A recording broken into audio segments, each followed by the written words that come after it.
Okay, quick little video here just to show how to put the chain back on. So the first thing to do is to take the chain off the chain wheel. That'll give you plenty of slack in the chain to put it back on the other wheels.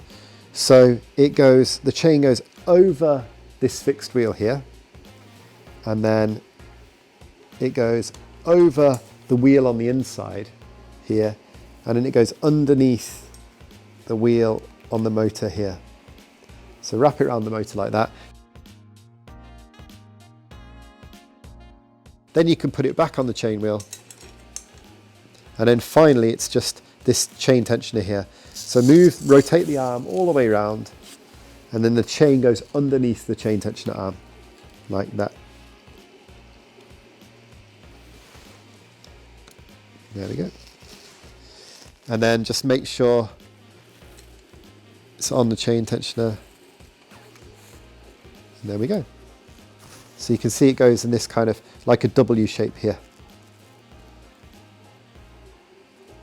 And that's it. Any questions, just get in touch and we'll be happy to help.